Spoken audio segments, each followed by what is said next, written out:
നമ്മൾ രാവിലെ 8:15 ലാലൂർ കാർത്യായനി ദേവി ക്ഷേത്രത്തിൽ പൂരത്തിന്റെ കൊടിയേറ്റ് നടന്നിരുന്നു. അതായത് ഘടകക്ഷേത്രങ്ങൾ 8 ഘടകക്ഷേത്രങ്ങളാണുള്ളത്.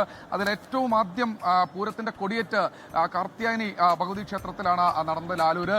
അതിനുശേഷം അവിടെ ശിവേലിയും ആറാട്ടും ഒക്കെ കഴിഞ്ഞ് ആണ് തൊട്ടടുത്ത് പാറമേക്കാവുണ്ട്. അയ്യന്തോളിൽ അത് പൂർത്തീകരിച്ചു കഴിഞ്ഞു. ഇനി തിരുവമ്പാടിയുണ്ട്. തിരുവമ്പാടിയിൽ ആ ചടങ്ങുകളാണ് നമ്മുടെ ദൃശ്യങ്ങളിൽ ക്യാമറമാൻ വിനേഷ് ബാബുരാജ് പ്രേക്ഷകർക്ക് മുൻപിലേക്ക് കാണിച്ചു തരുന്നത്. ഇവിടെ മറ്റു ചടങ്ങുകൾ കൊടിമരത്തിലെ പൂജയടക്കം ഇപ്പോൾ നടന്നുകൊണ്ടിരിക്കുകയാണ്.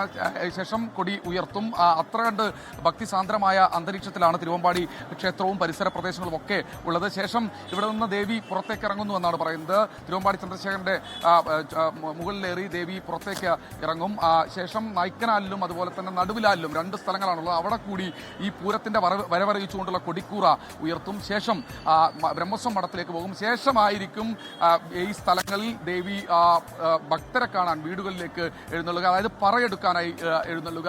അതിനുശേഷം പല പല മേഖലകളിലൂടെ ഏറ്റവും അവസാനം പൂരം കൊടിയേറുന്ന ക്ഷേത്രമടക്കം നെയ്ത്തലക്കാവിലാണ് ഏറ്റവും അവസാനം പൂരം കൊടിയേറുന്ന ക്ഷേത്രം. അത് രാത്രി 7 മണിക്കാണ്. ഇന്ന് രാത്രി 7 മണിക്കാണ് അതിനുള്ള മുഹൂർത്തം കുറിച്ചിരിക്കുന്നത്. നേരത്തെ ഹാഷ്മി സൂചിപ്പിച്ച പോലെ തന്നെ പൂരാവേശത്തിലേക്ക് കടന്നു കഴിഞ്ഞു. കഴിഞ്ഞ ദിവസം അതിന്റെ പന്തൽ കാൽനാട്ടൽ ചടങ്ങൊക്കെ പാറമേക്കാവും തിരുവമ്പാടിയും നടത്തിയിരുന്നു. സ്വാഭാവികമായി തിരുവമ്പാടിയുടെ 2 പന്തലുകൾ നായ്ക്കനാലിലും നടുവിലാലിലും 2 പന്തലുകൾ ഉയരും. അത് വർണ്ണപ്പന്തൽ തന്നെയായിരിക്കും. ഒരു സസ്പെൻസ് അടക്കം മാറ്റിവെച്ചിട്ടുണ്ട് എന്നാണ് പറയുന്നത്. പൂരത്തിന്റെ എക്സിബിഷൻ ഒരു ഭാഗത്ത് നടക്കുന്നു. 24-നാണ് ഹാഷ്മി പൂരം. ഈ കാണുന്ന പ്രേക്ഷകർക്ക് എല്ലാവർക്കും അറിയാം 24-നാണ് സാമ്പിൾ വെടിക്കെട്ട് നടക്കുക. ആ സാമ്പിൾ വെടിക്കെട്ട് അതൊരു വർണ്ണ വിസ്മയം തന്നെയായിരിക്കും.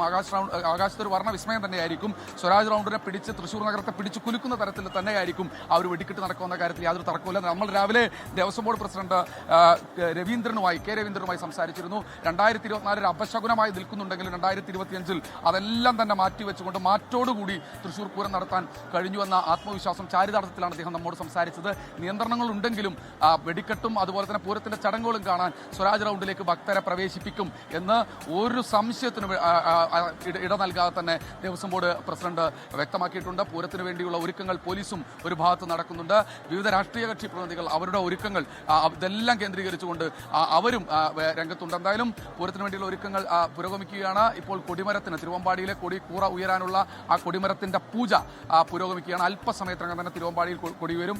ശേഷം 11:30 പാറമേക്കാവിലും കൊടി ഉയരും. അങ്ങനെ ഘടകക്ഷേത്രങ്ങളിൽ പൂർണ്ണമായി ഒരു പൂരാവേശം നിറച്ചുകൊണ്ട് 2026 പൂരക്കാലം വരികയാണ്.